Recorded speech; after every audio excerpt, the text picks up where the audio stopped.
Welcome to the very first episode of Illuminating Life. I'm Tucker Walsh, your host, and excited to just start this series of conversations with people that I love, that I'm inspired by, and to help illuminate their passions and gifts and unique essences, that which makes them so specifically them and someone who can only be who they are. And also to be in the shared space of a universal experiential felt sense of love and appreciation and goodness and reciprocity and joy and creative eros, and to potentially be at our own evolutionary growth edges as we share in this space together, helping to reveal more of what's possible, more of what's already here, and more of what wants to become. These will be very emergent conversations. I don't have pre-scripted questions or anything like that. It's just sinking into the field together and trusting the flow of what comes. Totally open and grateful for any feedback or invitations or suggestions or recommendations. So feel free to reach out. And yeah, I hope you enjoy this podcast.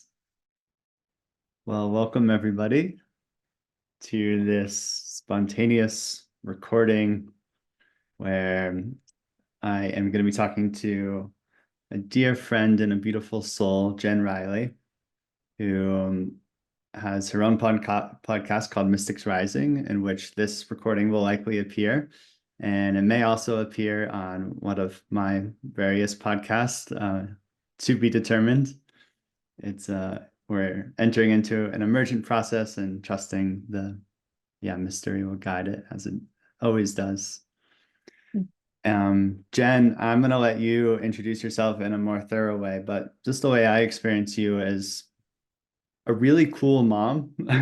I've gotten to see you with Hailey, and I just feel like you're, just like a really good, solid human that is just pouring so much love into your daughter and doing so with like this kind of millennial, youthful freshness that I find deeply inspiring and inspiring just in general, but also inspiring of like, oh, this is the type of kind of relational context in which I hope my children can grow up in, is with just like this playful purity are the words that are coming up. So that's my experience of you and of who I have gotten the pleasure to know you as. But I would love for you to introduce your work in the world and maybe the topic that you feel called to explore in this conversation together. Yeah, thanks, Tucker. I'm almost curious before I jump in. There's this term you use that like freshness in motherhood, and I'm just curious, like what feels fresh versus stale or old? I was like, oh, and then I like loved receiving that.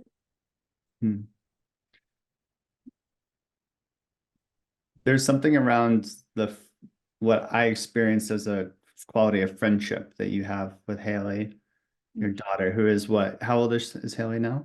When we're recording, she's 8.5. 8.5. So The half's important. right. Well, when I was with you both, it was probably more like 8, just 8. Or maybe even 7. I think it was a Maybe. while ago. Yeah, maybe even.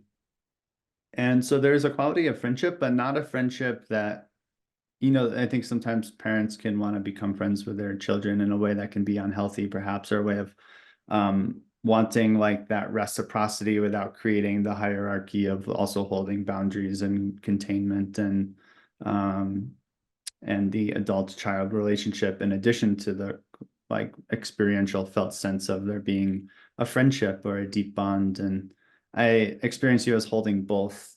And it didn't feel like you were consciously trying to, although I'm sure that's part of your process. It just kind of felt like a a natural, organic, sort of easeful way in which you were being with her and being with me, and then the three of us were being together, and it just felt like really easy. Just like there's just so much ease and flow. Oh, thank you for explaining that. I feel like, um, hmm, well, it really touches, like, I feel very, I feel, LOL, I feel inspired by myself hearing that. Yes, you should be. But yeah, I'm Jenn Reilly, and I work with parents, leaders, women, and obviously there's like a massive you know, overlap of moms that are, entrepreneurs or leaders. And I just feel like the path of motherhood has just been, I mean, I definitely wish I had dove a little deeper into self-development before I had my daughter. And I was like, I kind of like, I was like a dabbler. I was like, oh, I'm doing some stuff. Oh, this is interesting. But when I had Hailey, it was just like, there's like so much awareness that I don't quite have. And there's so many like cycles I didn't quite break, and so many things that I just like, I want to do, like, I really want, I think a lot of moms, I think parents in general share this, like, I want to do a really good job. And I realized that like doing a really good job meant being an even better human being than I well, or just maybe even just not better, but maybe just like more aware human being. So like, what are some ways that maybe I wasn't guided in, that would maybe give me more footing in my awareness and help me kind of have some more foundation in my parenting. Um and then that just kind of became like a pathway of like the work that I do now, which is helping, particularly mothers and parents unpacking their childhood stuff, right? Because like all this stuff, then I like through that process, I realized that wow, all these childhood experiences really have impact on us as adults, whether we like are conscious of it or not. And so, and I do some leadership development work, and I think it's just like amazing because it's like we're working with leaders today on these communication skills, on relational skills, on, you know, on listening skills. And it's just like, these are all things that we're working on as adults, which is like, yay, celebrating everyone doing that work.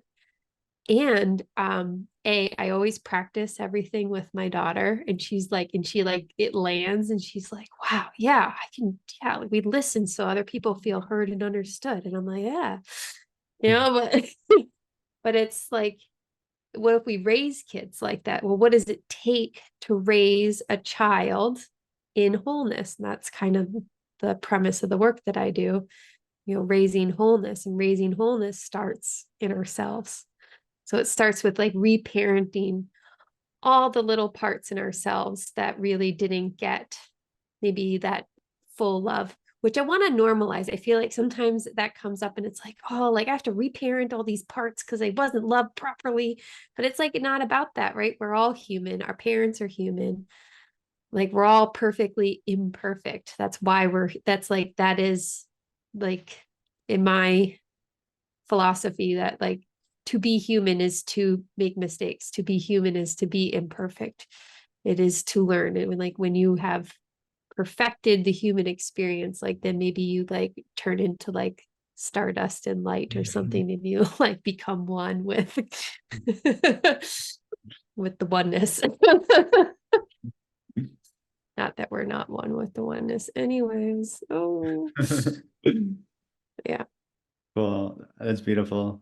I'm curious before we move on, just how you're defining wholeness in this context. What does that word mean? Mm. Um, hmm.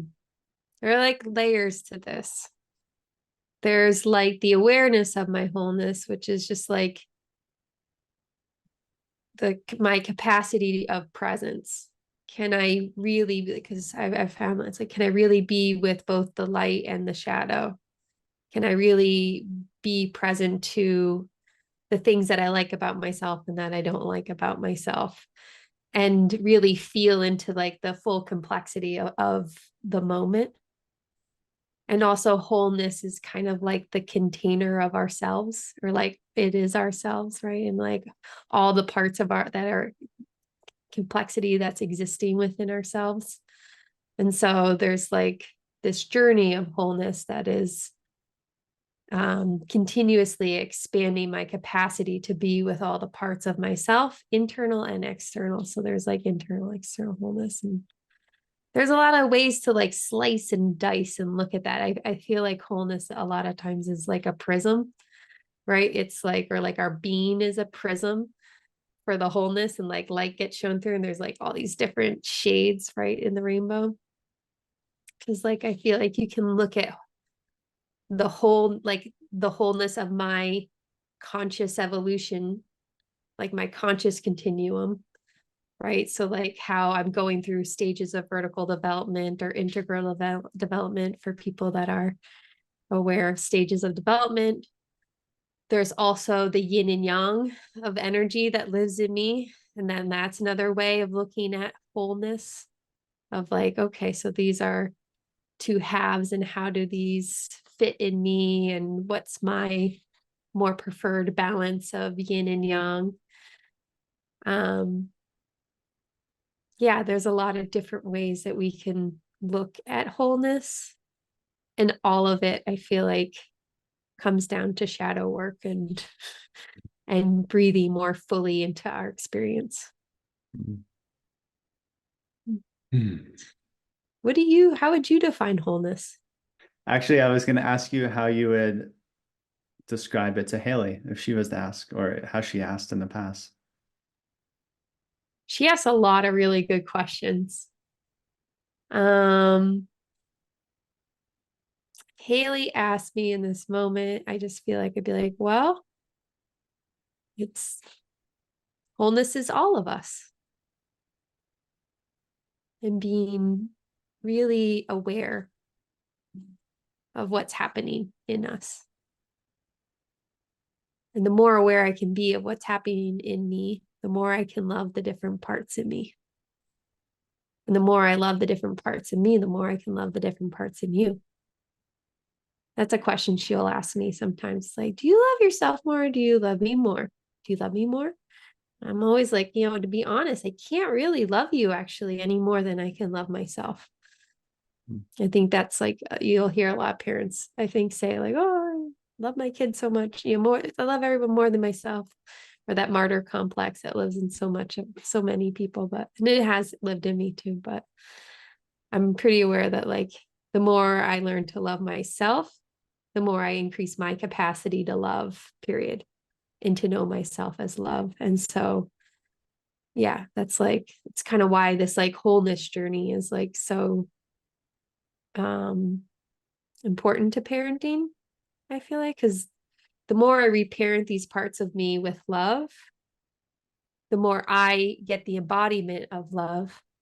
And the more embodiment I have of unconditional love, of all the unconditional love that maybe I didn't have when I was little, put that in quotes, the more I can show up and like really show up with unconditional love with my daughter. And all the moments that I don't have that unconditional love is usually a spot where I'm dysregulated or in shadow.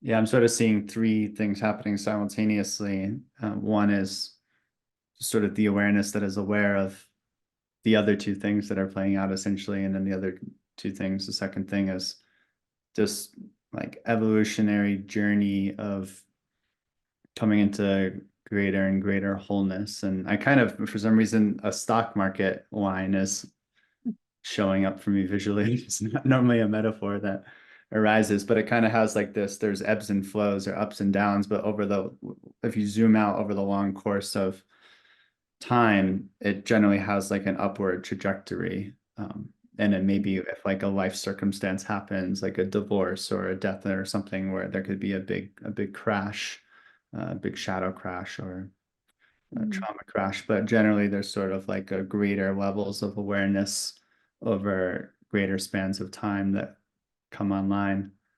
And then there's also like the third thing, I guess, would be like what you were just speaking to perfectly about, sort of transmitting from that awareness or embodying and then being that wholeness, that is both evolving but is also fully whole already in its expression. Yeah.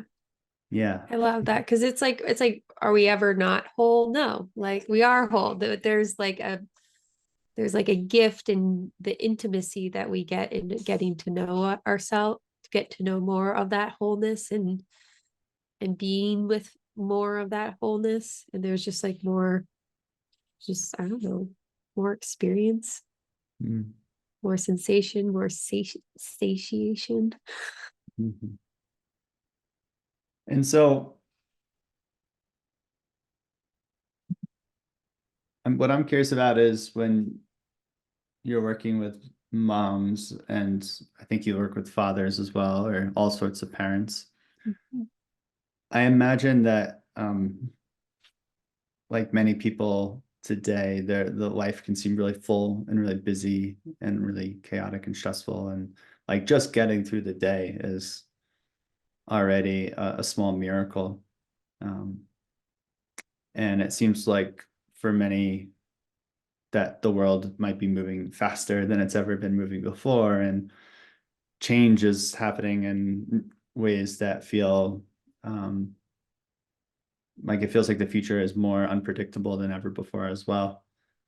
And so I guess what I'm curious about is how does the work that you do help to sort of ground people in maybe the chaos of ordinary life, um, while also like opening themselves up to more change and transformation, which is its own chaotic journey. It can be its own chaotic journey in itself. And I imagine that there might be like some initial overwhelm when it comes to working on oneself, when just working on getting through the day itself is already quite a challenge. Hmm. I mean, when I hear that, I just think of victim mentality and how like easy it is to be a victim to time, and that is like a really big like initial roadblock, right? Of it's like the ultimate excuse, right? Like, well, I have my job and my schedule and my kids and my thing, and I don't have any time for myself. And I just I want to challenge that. And I want to challenge that because I feel like what's underneath that often, not always, but often what's underneath that is like a martyr complex of like there's a massive cultural shadow, and it's not unique to women, but I do see it a lot in motherhood of like I have to take care of everybody's needs before me. I have to take care of my boss. I have to take care of my spouse. I have to take care of the kids, and I can't take care of myself. And especially women, I think, forget that like women, especially that are in their feminine essence, like their nourishment and their well-being sets the tone for the family. And I think we've gotten really far away from the awareness of how crucial our regulation is. So it's like, the mother's nourishment from a feminine masculine perspective, like sets the tone for the whole family. But from the co-regulation, I mean, it's like the child was inside of the mother for 9 months. That child just needs mommy more than dad especially in those first like 2 years, they just do. And it is crucial for the mother to be well regulated. And like that, I mean, that is like, I think the biggest challenge of parenthood, period, is like, okay, like I'm going to show up better for my family. I'm going to show up better for work when I'm well resourced. So what can I do? Not like, oh, I know there's the chaos of life and I know we have all these things, but what's one thing that, like, for anyone who's listening, like, what's one thing that you could do to give yourself a little bit of space? Or even just check, could you, when you make your morning coffee, like just take 5 minutes while you're doing that to check in with yourself. What would my body need today to feel regulated? I feel like that's a big step that we're not, that many of us are just skipping right over and getting lost in the flow of the day. Because regulation and that awareness and care for ourselves, this is where we like abandon ourselves like completely. But like it could be really simple stuff like, I'm gonna go stand, like I work from home, so I'm gonna go stand outside in the sun in between my phone calls today. It's really not asking that much of me. Like I can find that level of time, and that's gonna like help me, right? Like go do that maybe barefoot, give myself like a minute to like that's gonna help me. I'm gonna make sure I drink enough water. I'm gonna make sure I go to bed. I'm not gonna binge watch TV tonight. I'm gonna go to bed early. Those are things that can be big game changers. And I want to say that. And I'm also like, and I definitely don't do that every day. Like, I'm not like, I definitely have my moments where I'm like, Hailey and I are like, oh man, this movie, let's, it's a little bit late, but we're going to start this movie and watch it late. And we know like it's a choice. It's a conscious choice of like, okay, I might be a little dysregulated tomorrow because I didn't get my usual like sleep. So how can I, but can I roll with that? Like, so now I have these coping mechanisms to help me regulate. So what can I do the next day? Or what can I take off my plate the next day and just say no? Like and I want to like, I feel like there's a lot in that shadow too around parenthood of like, I gotta like take my kids to, all the birthday parties and all the extracurricular activities. And, we gotta do all these things. What would parenthood look like if I still, not saying to like keep them in a bubble, but if I fiercely protected their regulation? Like, what would it look like to know, like, wow, we were up a little bit late. I know we said we were going to go to play group and that would be fun, but I think we're just going to have a home day. We're not going to go, I know I really need to go to the grocery store, but you know what? That can wait another day. Or we're going to be late to school, and that's okay.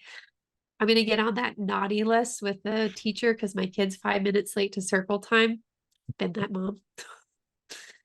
I feel like that's where that shift of like, I'm a victim to time and the chaos versus I'm in attunement with my child and I know what my child needs. I know what I need.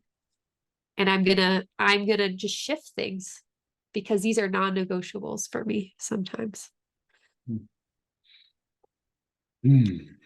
Beautiful. And I will say that took a lot of shadow work for me to get there. So I remember doing my first 10-day silent meditation retreat, gosh, 6 years ago now, I guess. And the first 5 days, I pretty much was crying my eyes out the entire time and more or less having a prolonged panic attack. And then by day 10, I was in like this state of calm, just simple peace, this flowing, grounded peace. And I called my partner at the time. We had been together for 9 years at that point. And within the first 10 seconds of talking to her, she said, Tucker, I've never heard you like this before. You sound so good. Oh. And I think what she was experiencing was me from a resourced, calm, grounded nervous system, or regulated, to use your word, like a deeply regulated being that was on the other line with her. But I didn't,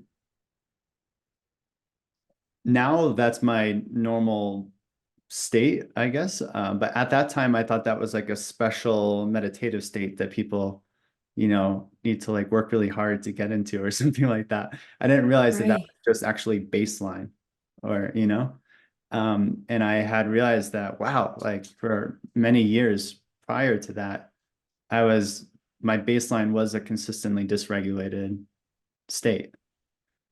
And so what I'm curious about is how does one maybe listening to this or someone that you're working with even know what regulation is and feels like when our culture sort of often celebrates dysregulation as normalcy. Yeah, it's a great point. It's like I used to have like almost like a bit of pride around my dysregulation. Like it was like, oh, look at how much I could handle. That was the story. I used to tell myself, like, look at how good I am at handling so much.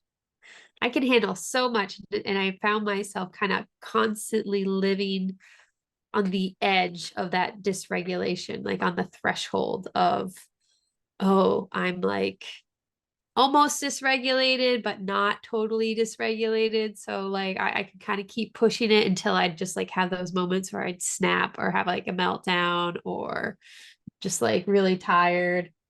And I guess like things maybe like it's almost like to notice that you are dysregulated maybe is the first step, like noticing like dysregulation might look like anytime you might experience that flight, flight, or freeze, right? Like you're kind of going into that sympathetic nervous system where you're like kind of freezing up or your heart's beating fast. Or maybe you're really numbed out. Like I work with a lot of women who are like, I don't feel anything. Mm. Or I've seen a lot of women who are, especially like working women that are it's like rewarded, right? Because you don't want to be reactionary, right? There's the other side of that, like, okay, well, I don't want to be going off the handle with my emotions. So they suppress them a lot, but then they're not actually feeling them. And I feel like that ends up, it's like a closet that's like gonna overflow and like you can't shut the door anymore. Like at some point, like that happens and you have these like big cries. And so it's kind of just like noticing, like, well, do I feel tense? Do I not feel anything? What would it be like to slow down? Like, what is it like when I slow down and I'm just like with myself? Is that uncomfortable? I would say a lot of people experience that like uncomfortableness, like, okay, I'm slowing down, but I got to do. And so just like noticing, like, can I just be at ease, just being myself?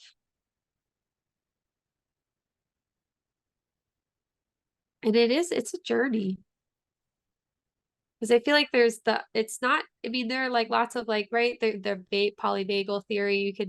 You can gargle and stimulate your, they're all, you rub your temples and like do so, like, there's a lot of really great like somatic exercises that can like help stimulate regulation.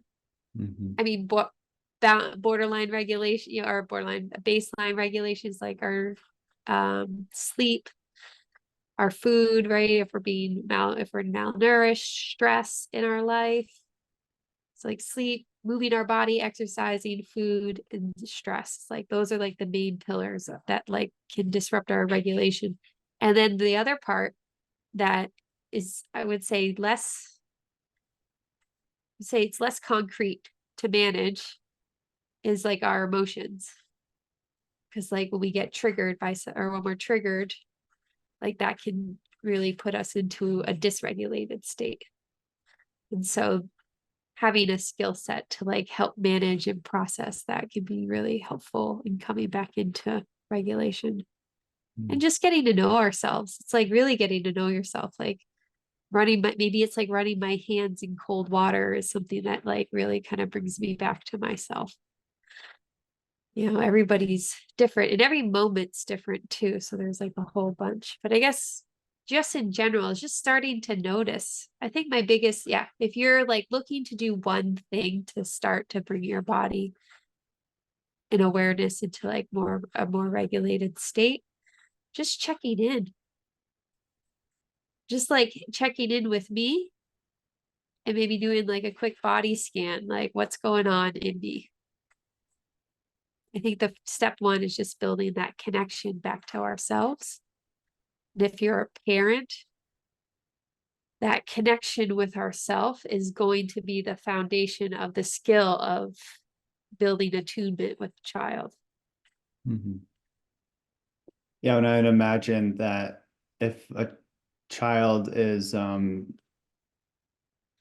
spending so much of their childhood with a parent that is often dysregulated, then they're essentially learning that normalcy is to be dysregulated. And then they're taking on that pattern, which of course is not happening on a cognitive level. It's fully on a somatic, energetic, unconscious level for many, many years, if not for our entire lives. We can be in that place.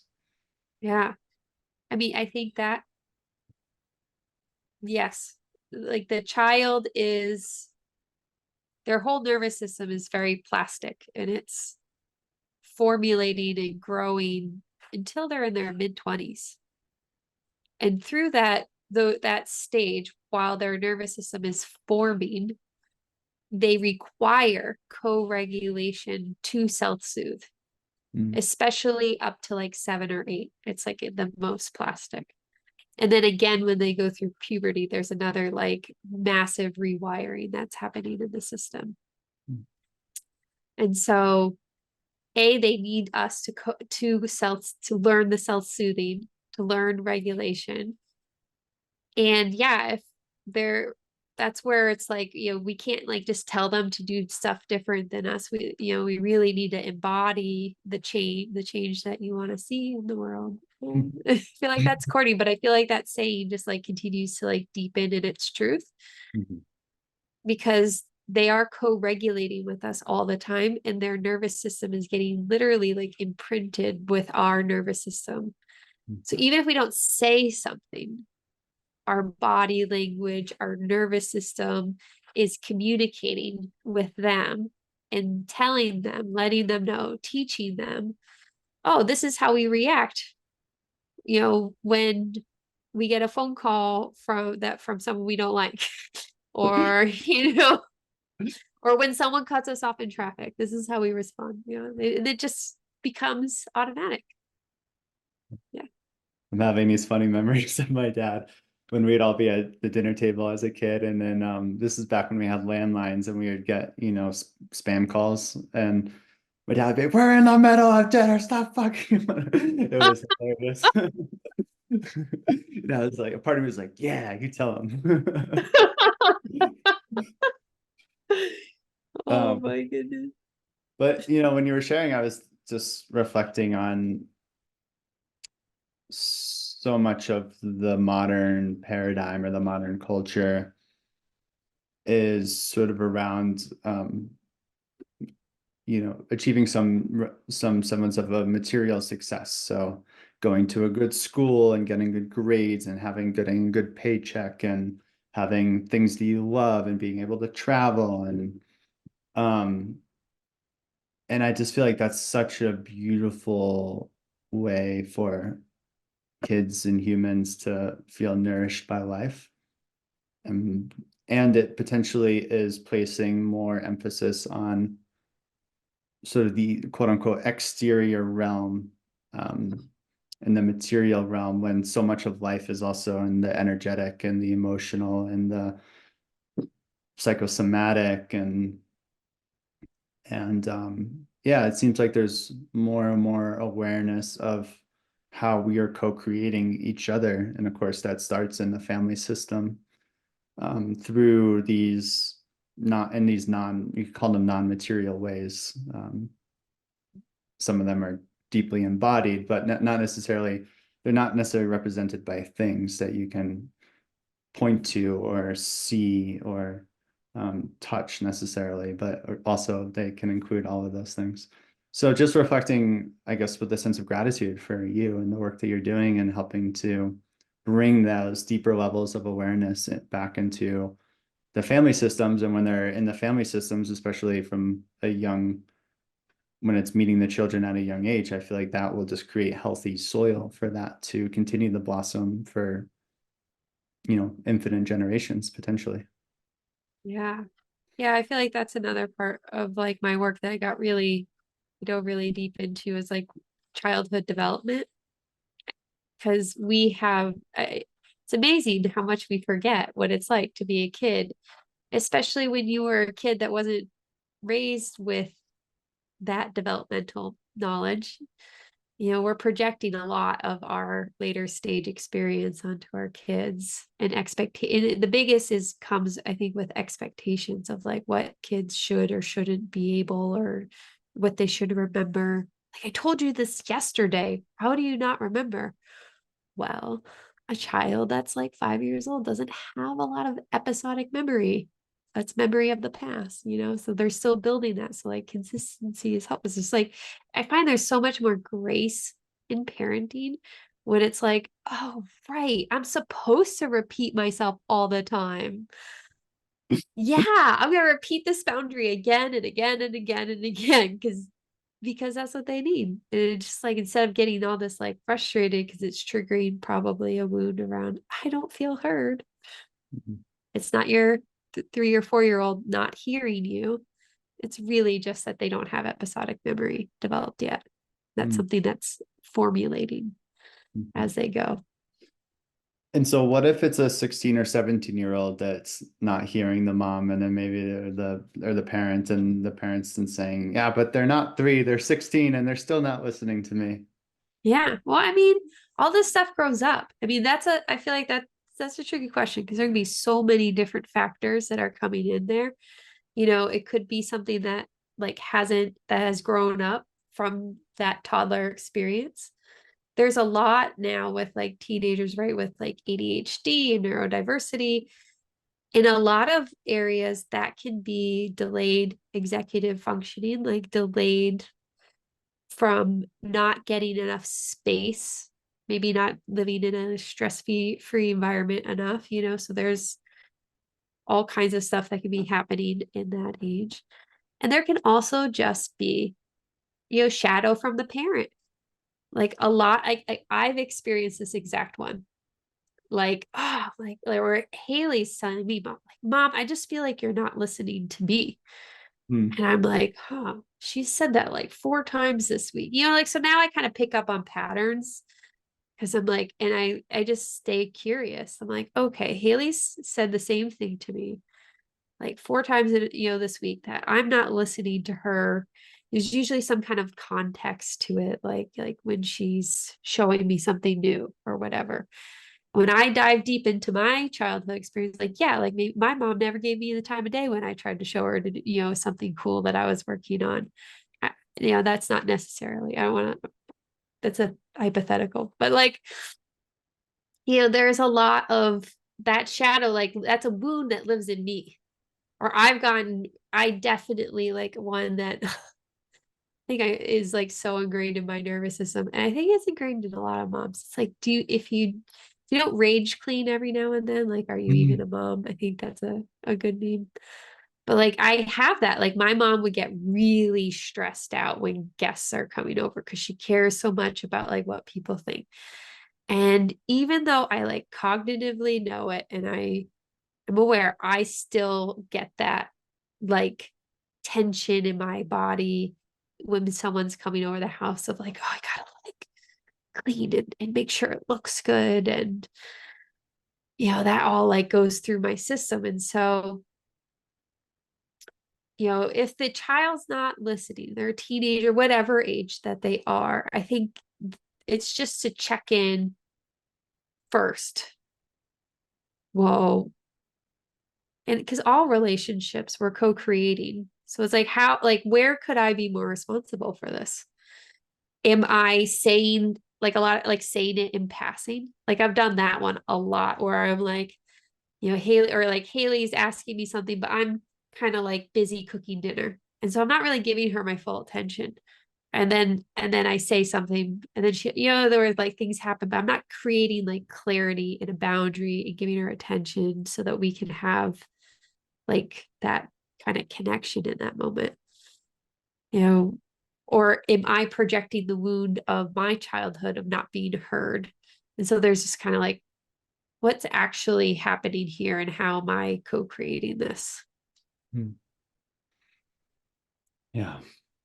And then maybe asking your kid, like, hey, like I ask Hailey, Hailey's really profound, I feel like at this point, but I ask her all the time, like, hey, like I noticed, like, I noticed that you maybe were, not really wanting to hear mommy right now.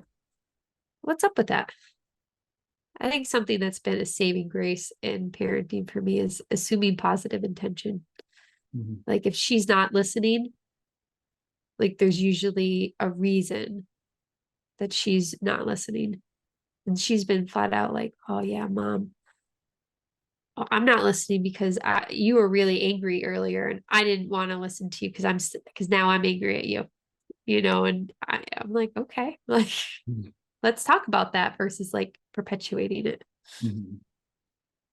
Yeah. So when you're a parent and you are dysregulated, even if you're aware of it, but there's a sense of needing to respond to your child in the moment, but in the moment you're coming from a dysregulated place. What is your recommendation for being in that situation? First of all, it's definitely going to happen, maybe multiple times in the same day.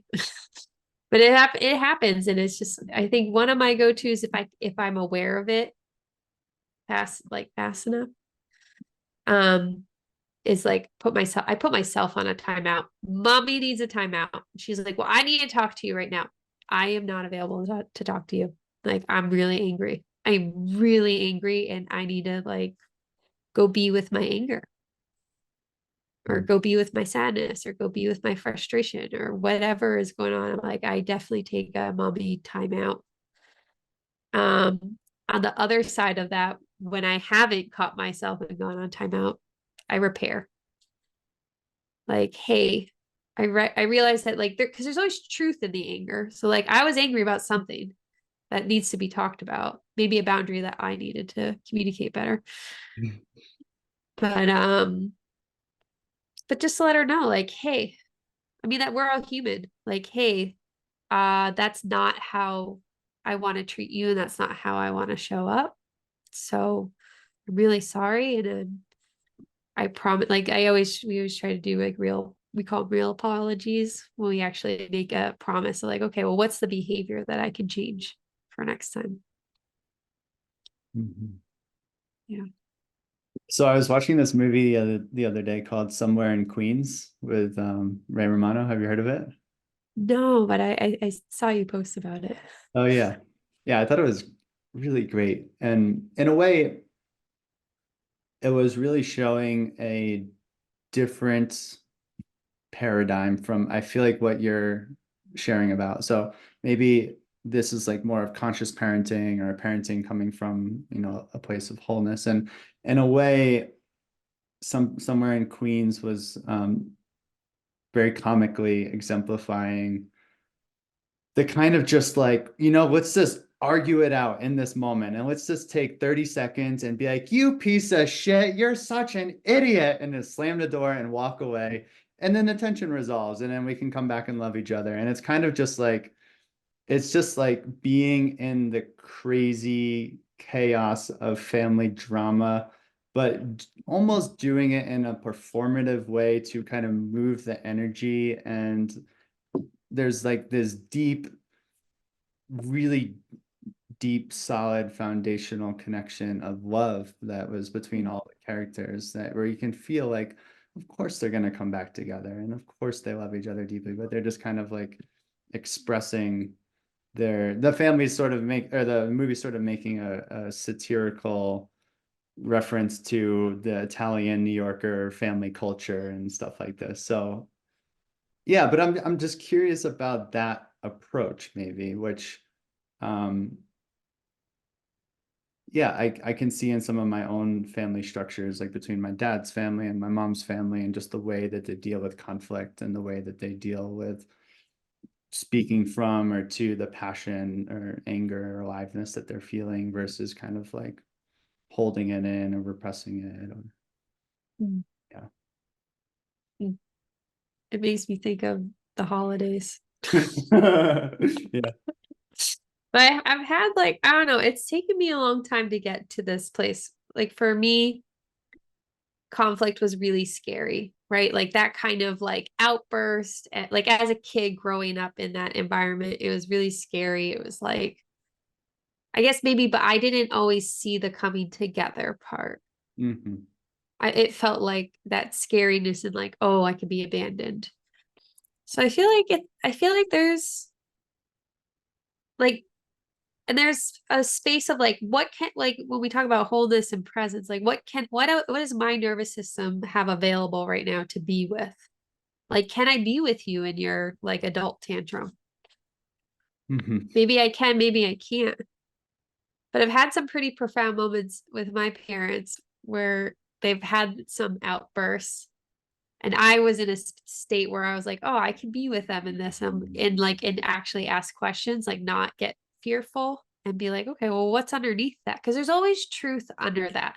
And sometimes giving yourself the space or having safe space to be in the outburst, to be fully in the emotion allows you to like be in the experience to find what's underneath in the wisdom in it. But I guess like but I guess I have like some kind of thought of like, well, like what is creating a healthy process around that look like? Hmm. Like maybe, and I don't know if that really speaks to that. Like, can we just do it? Or is there a commitment that we always come back after? Hmm. Um, Yeah. Yeah, there's one thing I wanted to share, which leads into another question around community. And there's something around maybe to contrast it with somewhere in Queens where there's this deep family structure, like everyone's basically born and raised in this neighborhood in Queens, and there's multiple generations, and they're eating dinner together multiple times a week, and all going to events, and it's like this deep structural family system that is in place. And that's been in place and that will be in place. It feels like there was something solid and foundational about it. And then maybe contrasting that with much more of the world, the modern world that I grew up in, where people are hyper nomadic, and as soon as they can, they're leaving for boarding school and then going to college, halfway across the world and traveling all summer. And everyone's family members are living, dotted all over across the United States and only seeing each other once or twice a year in person, and have parents that are divorced. And it just feels like this there's like a lack of solid structures in which the family system can come and be together in. Um, and so I have a curiosity around community itself, and sort of there's like the village model, and then there's sort of the suburban model, and then there's sort of the hyper nomadic model in which we're finding ourselves in. And just a curiosity around how parenting maybe looks and feels different within these different contextual systems and cultures, and how just how you experience that personally, but then also maybe how you attune your work with different parents dependent on what type of environmental context that they find themselves in. a great question. It's pretty complex because I feel like I mean, often people are having kids at different times. So what often when someone comes into parenthood, their whole community kind of shifts and there's seeking new community, which I know a lot of people, it's like, where's the village? And it's like, you have to kind of create your own village. And that takes like trial and error and bringing people in the fold and seeing how it goes. And there's like a bit of like feeling out, like, do we have aligned values? Like, do we have sacred principles that like kind of mesh together? Um, so I find it helpful to maybe to be clear on what your own values are. I think that can help have clarity of like where there's alignment with others.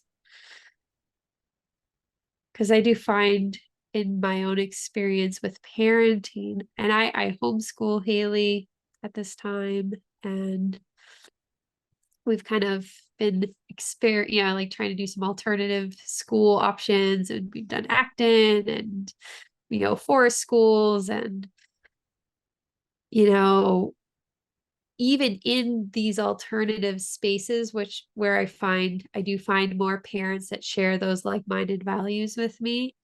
Even still, it's like, there are certain things that I realize I'm like, wow, this is actually like it's really important to me. An example would be like for Hailey to be able to, like something that's important is that she is able to take risk. Like I'm not a helicopter mom. I guess I don't think I am, but maybe I do sometimes. But I try to be, I'll say I am consciously making effort to create space for her to take risk and be independent, and her to make mistakes, and her to try things on her own. I think it's really important. And I experience like with different mom groups or that are like have a polarized, feels almost polarized opposite of that, of like really closely like trying and almost like that. I find that hard to, like, there are certain values in that are hard to, um I want to say like coexist in. Because so an example is like, I trust Hailey. She has been going to these outdoor programs, and like in the out, it's like she's really getting to know her body. So like when she climbs a tree, like I know that like we have a rule that like I'm not going to help her climb up the rock or climb up the tree. She has to do but I want her to feel like, what does my body feel safe doing? And if my body doesn't feel safe going up this high, then I'm not going to go. If my body is not, if I'm not able to get my body down from this high, then I'm not going to try. I'm not going to do it. I can try it and I'll be present. I'll be there with her, but I want her to be a little more sovereign in developing that self sense of safety. We have, and so now, I mean, now that she's like 8.5, I mean, I'm very confident when she is climbing a tree. We went to like we were invited to like an outdoor play group with like a bunch of parents that I'm not familiar with. We were like friends with like one of the parents. And Hailey's, yeah, like climbing a tree, and she wanted to wear her like leather jacket, and she's just kind of like doing this like thing. Like I could just see like like there were other parents that were like other parents that I'm talking to that were like, well, can we go stand closer to the tree? And like I could just feel like the anxiety in their system of like me allowing her to experience this. And I'm like, yeah, she's really good at climbing trees. And she was so aware of it. Like there were other kids that wanted to try to climb the tree too. And they're grabbing at certain branches. She was like, oh, that branch is dead. You don't want to hang on that one. Like, so she's like, I know she's really aware of certain things. And it was just interesting in certain contexts to, yeah, like not be in alignment there, and actually like my child is now creating this like amount of anxiety for others. um so I have like a group that like I feel like really do share similar values in how they raise their kids, and it's really nice. So like when she's over their house or I have their kids over my house, it almost just feels like family. Mm. There's like a more of a fluidity of like our kids like being together, and it's good to experience other things, right? Because it's not always the same. Yeah. Yeah, that's beautiful. I remember my closest family friends growing up were the Robinson family, and the dad was a reverend, and I would go over to their house, and before each meals we would hold hands and sing, Christian songs and do a prayer together. And it was so different from my family. And it was lovely, but very, just to have the diversity of different values and the way they manifest in different family systems felt really important to my upbringing. But also this sense of, yeah, having enough shared residence so that there can be a sense of familiarity and safety and sort of the letting down of our guard, and being able to kind of fully express ourselves without the anxiety of knowing whether we're tiptoeing over somebody else's values or boundaries or whatever.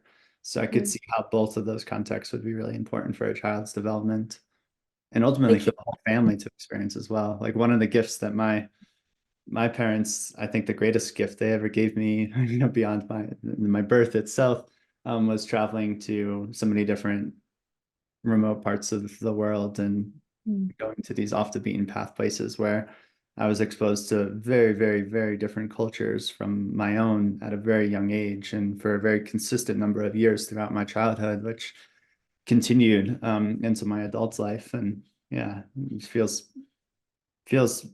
probably more important than my actual academic education was the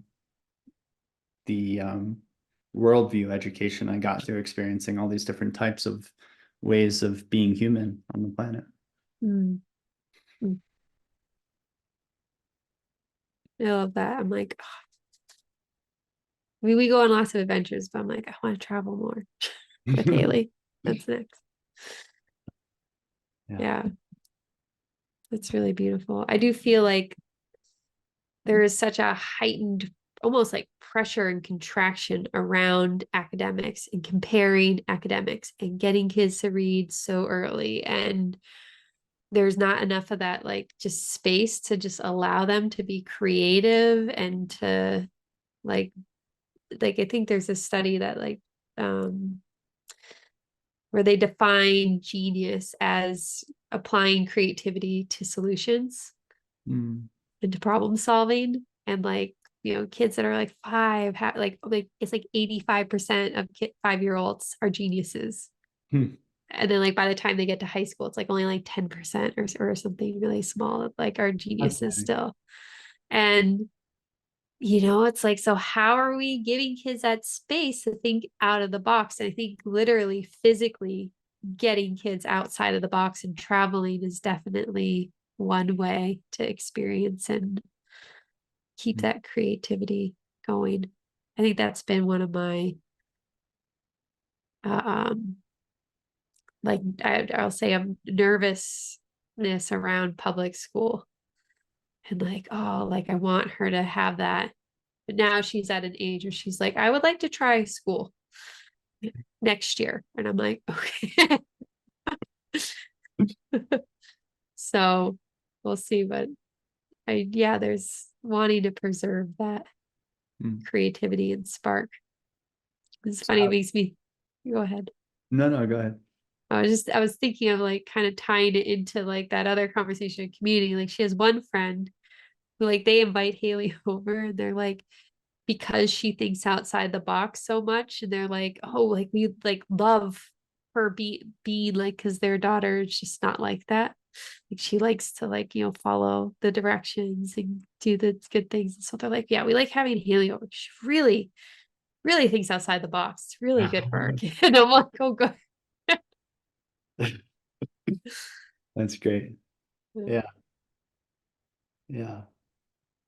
Um, there's a number of questions I have more. I mean, they just keep coming, but I wanted to circle back to what was one of the original intentions for this conversation, was around specific shadow patterns, or maybe you could even call them like shadow archetypes that show up specifically in motherhood. And I'm curious if you'd like to dive into some of that, or maybe give a top level overview. Oof. Yeah. Yeah. I, like, at the time we're doing this, I have like a 6-week program where I'm doing like a shadow group with mothers. So I'll probably have more to report after. Great. Um, but just like stuff that I see like all the time. Um, I guess like it kind of comes into too, like this is where to start the thread. I really believe that there's more easefulness in motherhood when we can relax into our feminine design. I think there is a biological initiation into motherhood that is preparing us to be in this, like in our feminine fullness in a way that maybe we haven't experienced, in a way that we can give to our children.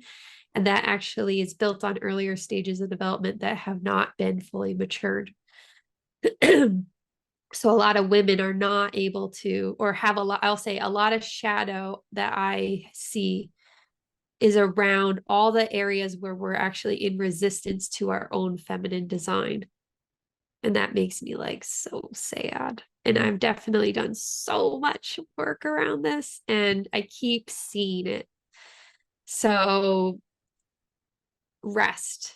Like I can't rest. Like I need to be doing. Hyper independence. Like I can't trust anybody else to do this. I have to do it all. I'm the only one that knows how the baby wants to be fed. I'm the only one who can make the lunches the right way. You know, I'm the only one that can do the work and the kids, and I can't trust anybody else to do it. Because I mean, and it is like the dad is gonna like maybe fumble a little bit. And maybe the child will cry a little bit. And that's okay. Like he has to figure it out too. The over mothering, like the helic, like that's kind of tied into like the shadow of control, because right, control equals there's always, so there's, I want to say every shadow has positive intention. Like there it like the shadow of being hyper controlling is because like somebody obviously did not have enough felt sense of safety, and they've had to create, like they weren't cared for, so they can't trust to the safety will be provided by their partner, by their job, by their, you know, parents. So they have this like hyper need of being in control to create the safety and to create, you know, do all the things for the child. And so like that's one I see like a lot, because like when the child comes, like the child is chaos. I would say like women that have experienced the good girl complex, right? Like the shadow around like I can see how this like comes in, right? Like just like the child is dependent on the parent, for many generations, a woman was dependent on a man. And I would say, in a way that maybe wasn't a healthy balance of the masculine and feminine. Like, I believe it's amazing if you can be a stay-at-home mom and but be in a healthy relationship that really honors and respects the work and the regulation and the care that you are putting into your child. And I would say we've, I'll just, you know, blanket statement over the culture. It is not like this for everyone, but like a lot of our culture has gone through a really painful wound around not respecting the work that women do as mothers and how much time it takes, or like, and how little people even are educated about the transformation that a woman goes through in motherhood. It is 9 months of preparing for birth. It is the birth. It is 2 years postpartum of the nervous system rewiring, and the nervous system being in such a plastic state that it is like the most malleable it's been since they were a small child. And that, just like the child's nervous system needs time to develop, like the mother's nervous system needs time to rewire in that period. 2 years, not 3 months, not 2 weeks, you know? And so there's like I saw a post on like in like one of the mom groups on Facebook around this woman was like really struggling with her husband, that like, you know, he's coming home and he's like, you know, you haven't cleaned the house. Like she had an 8 week old baby, and like he's like, you know, you haven't cleaned the house, or you're just lying around with the baby. And I've been working all day. And it's like, whoa, how are we not, like the baby needs to be held all the time. Like the baby's, you know, like whenever the baby's asleep, the mom needs to sleep. Like it's hard to do like anything in those, like in the first year of the child being born. And so I just feel like so sad that there are these stories that now this woman is experiencing some level of shame that she's not doing a good enough job, that she's not a good enough mom. And it's like these cultural shadows are impacting women's ability to just radiate in motherhood. And I'm like, oh. And so some of it's cultural and like in this like re-education, some of it's just like, the shadow in ourselves from our childhood, like it wasn't safe. Like no one was going to take care of me. I can't trust. And we have to repair that in ourselves and repair our earlier stages of development and repair the feminine initiations. Cause I can tell you most women like get their menarche, get their period, and it is just like, here's some tampons, good luck with you. And that's another period where a woman's coming into womanhood and like and going through the massive nervous system rewiring. And yeah, there's a lot of repair that is needed. So these are, yeah, I don't know, just some. There's many. And they're all shared. I feel like a lot of women have them in their own flavor. Hmm. Have you seen the documentary Babies? I haven't. Babies. I'd love to share with you. It's so well done. It's one of my favorite. There's a TV show called Babies, which is not the one I'm talking about. And there's a movie called Babies, and they basically filmed, I think it's 5 babies on 5 different continents and 5 completely different cultures. And there's no words or narration or anything. It's just footage of the babies from birth to their 1 year birthday. Um, yeah, and to me, it was just wild to see the different flavors of parenting and of motherhood specifically that exist within all 5 of these different cultures. And so many of the qualities are quite universal, of course, and but so much of them were really, really different depending on the sort of environmental context, like the family that was living in Tokyo in a modern apartment versus the woman in a small rural tribe in Mozambique or a different, I forget what African country it was. Um, I don't know why I'm bringing this up other than there's a curiosity that's evoking in me around the different ways that parenting has exhibited itself in different cultures and how with access to the internet and this like hyper connected, hyper global world that we live in, if there's ways to integrate wisdoms from both different historical time periods, but also different cultural periods existing now. And yeah, if there's ways in which we can like create pockets of places within, let's just say America or Europe, or where probably most of the listeners are, where we can like reintegrate and weave together different types of practices and um yeah, there's a way in which I would love to create communities, intentional communities or land-based regenerative eco-village projects where these different types of practices could sort of exist as both like there's like a left brain and a right brain orientation to it. There's the way in which we can actually, take different ways of being together and then create different practices that people can follow and teach to different generations. And then they sort of take on their own tradition over time. But then also there's just a way in which we can sort of be with deep presence and attunement and trusting our intuitions and our own sort of innate capacities and our unique personalities and the ways which we like to show up, and like just bringing those two together in sort of a moment by moment experience. Yeah. Oh, right. Yeah. Hailey popped in to get our camera bag. Oh. You'd be pleased she has a proper camera now. Nice.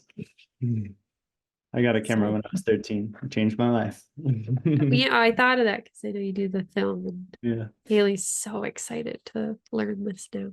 awesome.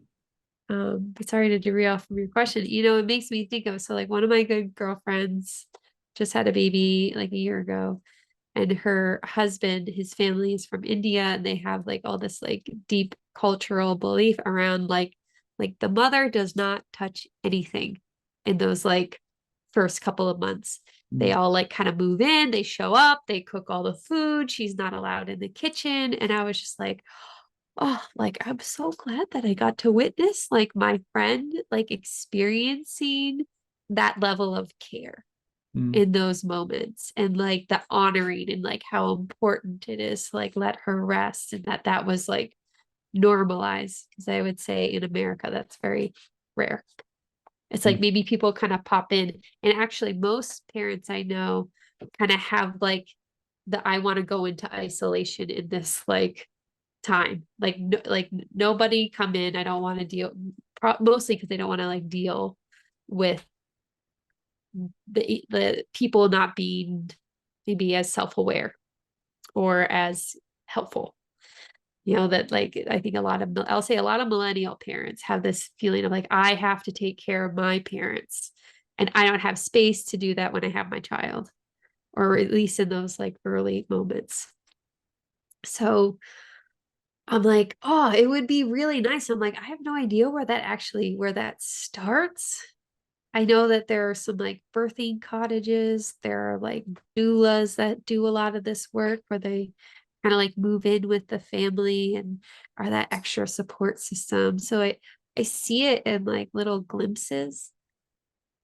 But it'd be really cool. I mean, if there is like intentional community, or I've seen people too, like when someone's having a newborn, it's like, oh, like we're gonna like make a spreadsheet, and we're gonna like drop off like everybody sign up for a different day, and somebody drops off a dinner, every day of the week, so they don't have to cook, things like that I think can be really supportive of some of these other ancient wisdom traditions. Mhm. But yeah, there's a lot of work I feel like that needs to go into revolutionizing our family and community systems, especially just in the way that we look at parenthood, motherhood, maternity, paternity leave. Um, yeah. Yeah. I have a question around, you mentioned them, especially, you said especially millennial parents, and that got me interested in if there's different generational shadows that show up in parenting or in motherhood specifically. Um, I would say yes. the look on your face is great. I know. Well, I was like, I'm like, yes. And I'm a millennial. And I would say I Um, work with mostly millennials. all right. So would you be able to speak more to the specific parenting conditions and shadows that show up in millennials, and maybe also the gifts of parenting that you see in millennial parents? Yeah, I would, because I would just say, like, I feel like this generation is like to me, is like the generation that is like really like just really working really hard, working their so fucking hard to break cycles. Like, it's like I don't know where or how you break the cycles, but I want to break I feel like every millennial mom, I guess most millennial moms that I encounter, like they're really making an effort, whether that's like feeding their kids differently, educating themselves on parenting, exploring alternative parenting, trying to get their kids outdoors more, even knowing that executive functioning and regulation are vocabulary words in there. It's like I just want to like celebrate any of those, like any of the ways that you are making any effort to break any kind of generational cycle, or any awareness of generational cycles that you're like, you know what? Like my dad hit me, and my dad didn't hit me, but like he was like, my dad hit me, and I'm not gonna hit my kids. It can really be as simple as that. I mean, we're kind of going into the weeds of like how our childhood shadows like impact us today, and it can be just as simple as like, I mean, I grew up eating, like I had unlimited TV, unlimited video games, and unlimited Pop Tarts and Captain Crunch. And like, I mean, I can't believe I'm alive. The way that I parent the way I parent my child, and I'm like, oh, like, well, you can have like a bite of that, but like, let's not go crazy on, and I'm thinking like, Jesus, I would just eat a whole box of Captain Crunch without thinking about it. Yeah. The 90s. Oh, so good. Like, get home from school, throw a Totally. Pop Tart in the toaster. Yeah. I feel lucky that I don't I don't even like the taste of it anymore. Like if somebody gave me a fruit roll up or a Swedish fish or something, I kind of get nauseated just looking at them. But they used to be such a staple. Not really under my roof, but certainly at a lot of my friends' houses. Yeah. Some Twinkies. Yeah. Yeah, I Snacks. ate ice cream pretty much every night, like a half a pint of ice cream every night for a significant portion of my childhood. Crazy. Oh. Mm. I think a lot of like millennial parents I see are really like, I just want to say you're not alone. Like I think some of them sometimes feel alone in this, like, I really want to do things differently and I have no idea how to be a parent because like I didn't love certain things that my parents do and now I'm trying to do something different. But I think we're all trying to do something different. Yeah, and I imagine there's a shadow in that as well, or not a shadow. I mean, a shadow, yes, but also just a there's a risk in that, I guess, of throwing the baby out with the bathwater, Yes. trying to reinvent the wheel and things become more complex and there's so many options now. And we walk into the grocery store and there's 5 bajillion types of cereal to buy or something. And we go online and there's, the entire world's wisdom on one Facebook feed or whatever. And so many conflicting opinions when there's so many different paradigms that are coexisting. Oh, And I often say it's like you're in the shadow grinder as a millennial because like you're getting triggered still by your parents. You're like overwhelmed, overstimulated by the world. And then you're trying to like figure out your stuff and parent your child differently. And it's a lot. mm, I have a curiosity around what you experience as maybe some of your own biases or blind spots or your own places where you're still working on awareness and how that might sort of impact how you show up with your clients or the families that you work with and the work that you put out there. Ooh, that's a great question. I like something that came up today was um like I'm still very much aware like where my nervous system like I'm like, okay, I'm feeling like stress and pressure, whether that's like around a transition or around cleaning my house sometimes. Like I mentioned that one already, but like it still happened. Like I noticed like, okay, we're getting ready to like get out the door and like I have to pack all the things and how do I consciously like do this with my daughter so that we're like a good team without like getting worked up by the pressure of like where I'm going. And like that one takes a lot of consciousness from me.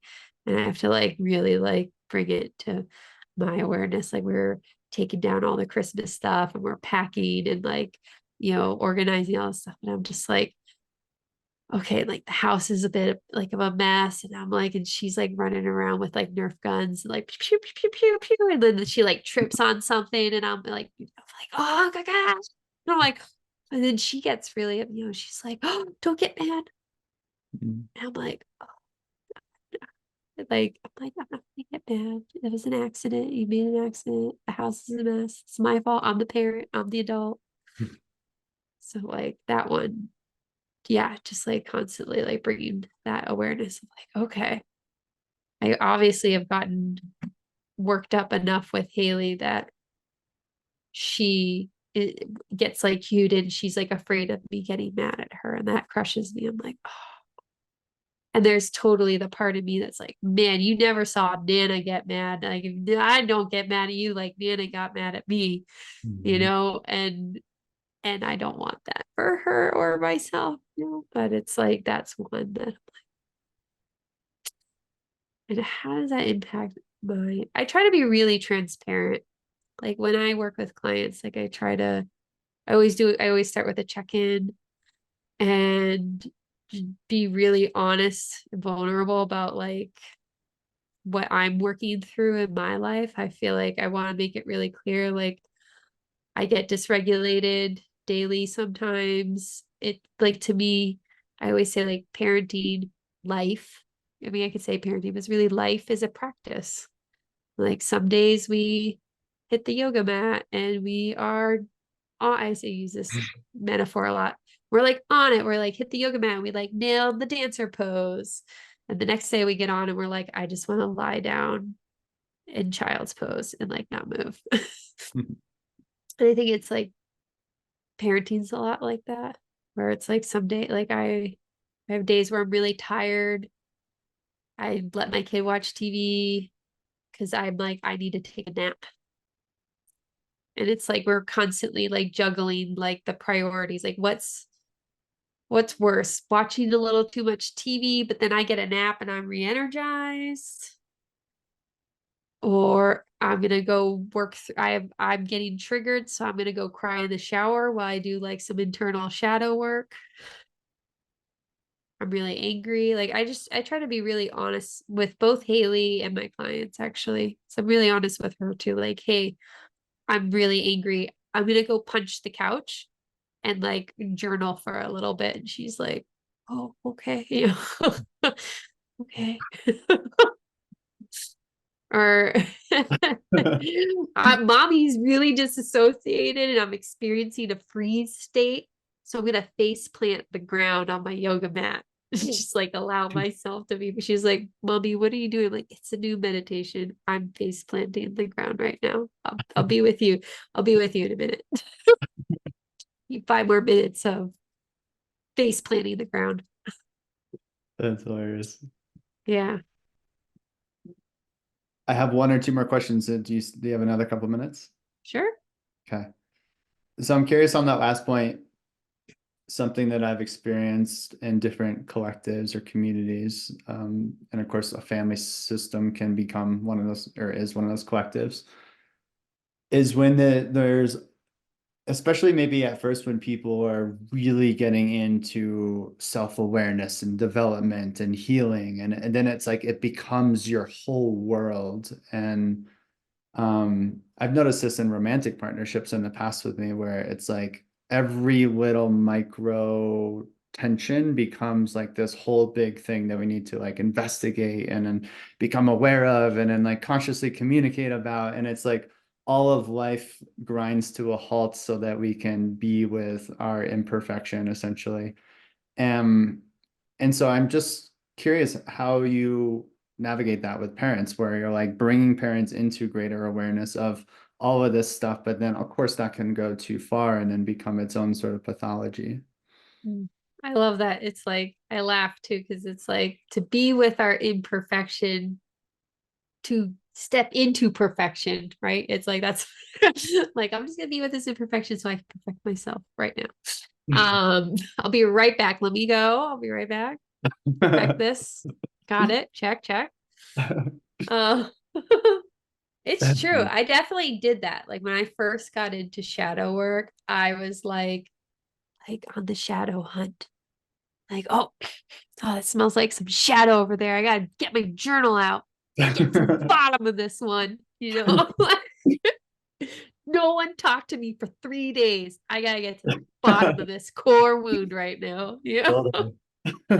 I mean, I feel like Oh man, I don't know. I mean, everybody kind of has to go through like their own learning curve. And like sometimes when we come into a new process, we polarize, the pendulum swings out, and we eventually come back to the middle. And to some degree, that's part of how some people learn. And and for people that are, I just try to remind my client, I think that's where it can be helpful to like work with someone. It's like, okay, this is the time that I'm dedicating to my inner work. I can practice. I always like invite a practice, but I try to keep it really simple. So there's like simple building awareness exercises in between sessions, but it's not like we don't need to go deep on every single thing. It's like we're just gonna work on body scans. I'm just gonna check in on my one little me that I'm not abandoning anymore. So like how do we like kind of keep a flow to life and in the essence of really being present, right? So we're not just composting the past. And when we compost past, we have more capacity for the present. Um, and yeah, sometimes it's just reminding yourself like it's okay to like hang out and, you know, binge watch Home Alone with your kids and like make a bunch of hot chocolate. And I think kids can be really helpful. Like I think in relationships where it's like adults, like we're trying to be adulty maybe, but like kids can be great because they're like, well, like, let's play tag. Like Hailey made up this game. She's like, let's play war tag. I'm like, what is that? Okay. Like,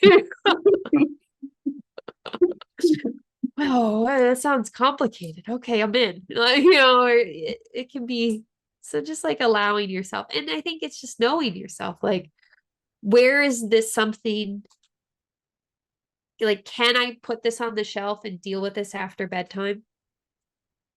Or but and it's a balance too, because then it's not like I don't want to just like put it on the shelf and then like now I'm binge watching and doing stuff and not like tending to my stuff. So like, can I find balance of what is that balance?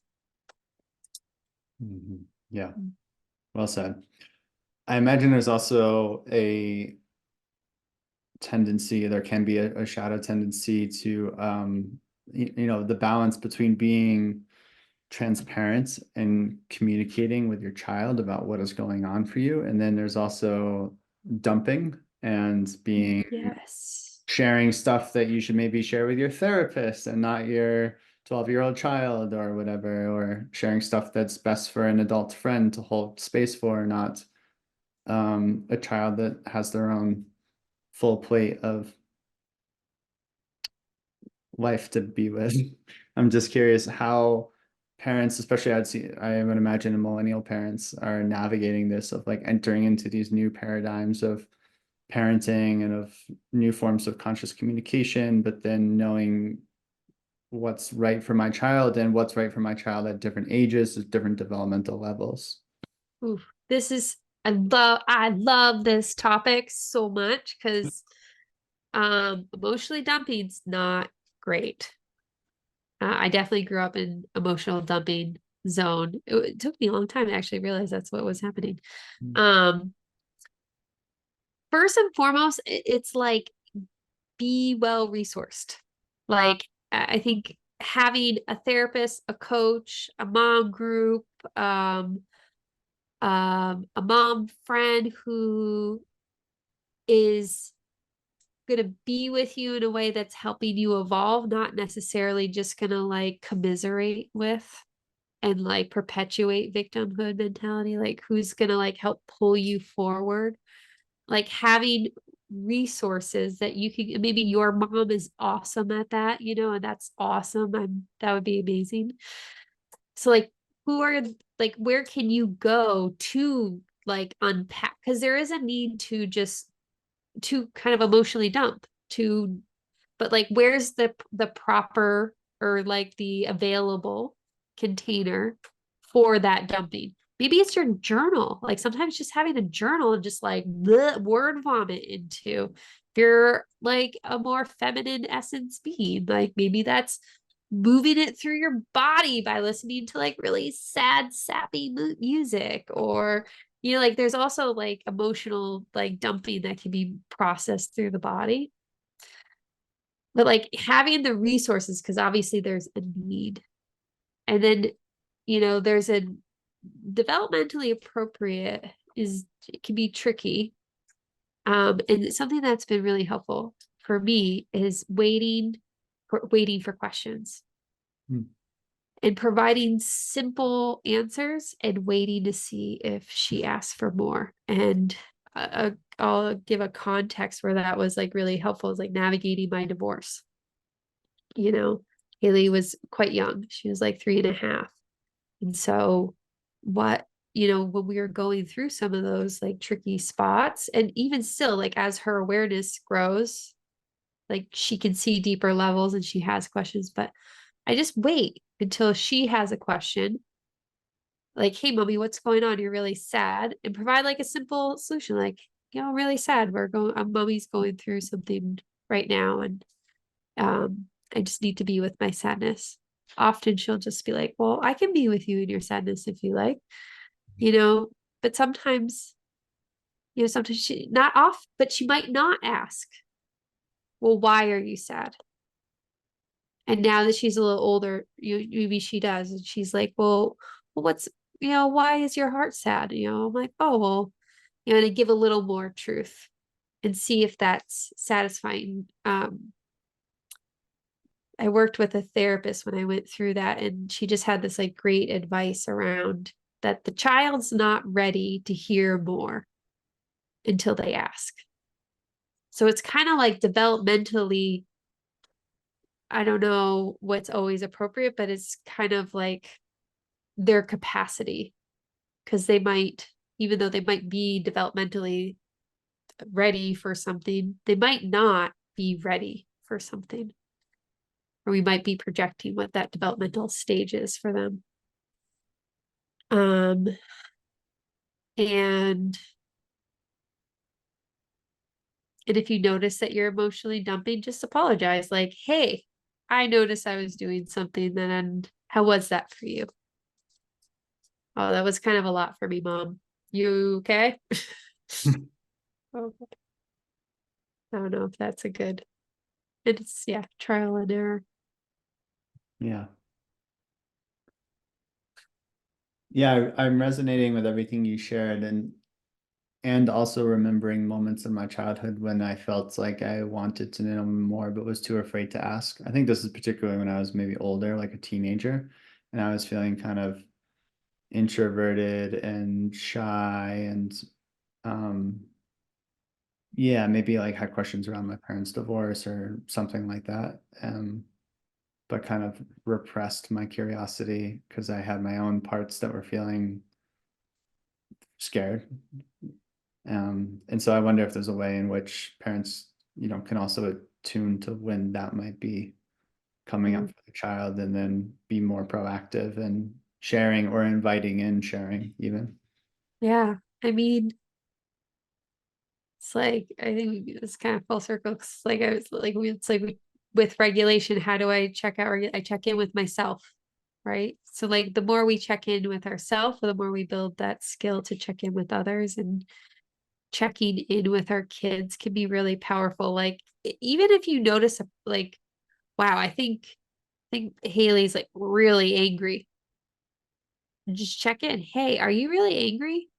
Nope, I'm not. I'm like, oh, okay. So maybe I'm really angry because maybe that was my own projection or something. So just checking in, like if I have a story, or like I've had definitely been like, you like really sad? Like, is something going on with like you and your father or something? And she's like, oh, no, fine. I'm like, oh, okay. So like, is that living in me?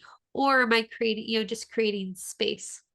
Mm. Sometimes it can be helpful to have like routine check-ins, like we're going to check in every Sunday is our like family check-in day. Or for us, a lot of times it's at bedtime. Bedtime is this like magical truth telling, deep conversation space, because it's like it's dark, we're relaxing, we're snuggling. And as we kind of recount the day, like all kinds of like new awarenesses kind of pop up. Like I was really angry when you did that, Mom. I'm like, oh, well, tell me more. Mhm. So I feel like just checking in on our kids. Like, I don't know if you recall, if you're listening, like, how does it feel when somebody checks in on you? Yeah, I would make a distinction there where there's such subtle energetic ways that we can check in, and often there can be maybe loaded check-ins where it's like, are you grumpy? But it's kind of more like an accusation that's Yes. as a question. Like literally, from a literary perspective, it's a question, but it's more like a statement. And then it becomes, for me, it can feel like an attack or like an accusation. And maybe I am, or maybe I'm not grumpy, but to invoke in like an energy of regulated wholeness that is bringing a caring curiosity versus the sort of like loaded approach. And obviously both are coming from a place of care at the end of the day, and they're both forms of love. And so, and recognizing that we all do this, I do this all the time, of course. Mm. But yeah, just making those like energetic distinctions. I love that. It makes me think of declarative language. Like, I'm noticing that you're stomping around. What's up with that? Or like, I've noticed, just like sharing what you're noticing and then, kind of open that curiosity of, what's underneath that? Mhm. Yeah, Yeah. love that. Well, I'm curious for parents or anyone who might be listening and interested to know more about your work and what that actually looks like, in terms of what programs you offer, services. Yeah, would you be able to share more about that? Yeah, thanks. Yeah, you can find more at raisingwholeness.org. That is my website where I kind of have all the latest ways to work with me. I work with people one to one. So like parents, mothers that are really like, I just want to like dive into my personal stuff and start to like unpack and work through that. Um, and I have like a package where I work with women and also like repairing that like feminine essence. And we kind of go through some more of those commonalities. I work with people one on one in that way. I work with some parents just as like one offs. Like I got really triggered with my kid and I'm having a hard time working through this like shadow crash. Like, and I'll work with some people just with just some supportive shadow work. Um, and I do have some um, courses that I'm putting together right now around motherhood and kind of going through the repair in these earlier stages of childhood. And I have a free ebook that you can download that kind of talks about that. A vision of feminine wholeness that I put together with a good friend of mine, Cassandra Angus, who's also like a feminine embodiment coach. And yeah, I'm really excited. We're working on a program called Repair that will be available in the spring. And we're going to go through with a cohort of women, period, any woman at any stage in their life, but go through the earlier stages of childhood development, but also go through and repair the feminine initiation points. So, like menarche and then maiden, going through maidenhood and the lessons that many of us were not guided into that sacred part of our life. And so, how do we build that embodiment of maidenhood that sets us up and prepares us for motherhood? So, I'm really excited about that coming up.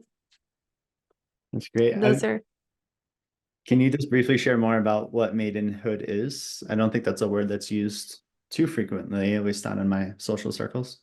Yeah. So there's like vertical development, right? Which is like our consciousness and how we evolve. And then another lens of our wholeness is like the feminine continuum, right? There is like the feminine journey of in the stages of development that a woman goes through coming out of the womb into childhood. And then in puberty, she comes into her menarche where she gets her period.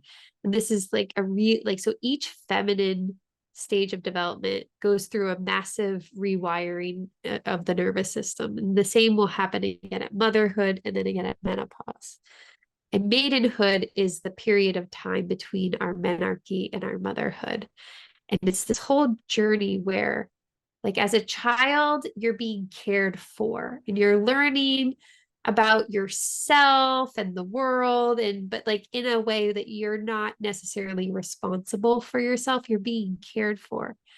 And once you come into menarche, like you come into your period, you're fertile. Like you have this like incredible power to create life. And with that comes the responsibility of knowing yourself as a sacred being. And part of that is like, so it's starting to take that responsibility to know the self. And so maidenhood is this like journey of like coming into like, how do I cycle? Like, how do I live in alignment with my cycle? What does my cycle mean to me? Like, what is the wisdom of my body sharing with me in these moments? And how do I start to really care for my regulation on my own? And like, how do I start to explore what my passions and my gifts are? And how do I learn to build a balance and care for myself in this world of exploration and balance? And how do I learn to navigate my relationships? And so there's this like real like self-care and self-discovery and alignment that's happening in maidenhood, or I'll say in a mature maidenhood. But each stage of development, becomes the fertile soil for the next stage of development. And so if our childhood was really stressful, then our maidenhood might not have these lessons. And I will say most women that I know were not welcomed into maidenhood in this way, where they even had the awareness that like being in alignment with their cycle was a thing. And being in alignment with our cycle. So like we're learning that attunement of our cycle, of our body, of the moment, of our regulation. These are all like really important, essential like ingredients for motherhood, to be able to like attune to our child, to navigate the chaos of the unknown, because I'm listening to the wisdom of my body. And like it's so amazing. And to like, and to learn how to trust and like be in right relationship with the masculine, to maybe heal whatever father wounds that we've had or mother wounds, start to unpack that stuff. So yeah, maidenhood can be, I think, a really special place. Um and if we can do this work in us, we can hopefully welcome the next generation into a healthy maidenhood. Feels like a beautiful place to end. Thanks. Thank you, Jen. Thanks, I appreciate you. And I just want to share that I've received formal shadow work from you twice, as Jen was sort of the coach and I was the client in that scenario. And both times were, yeah, some of the best shadow work sessions I've ever had, honestly. Really,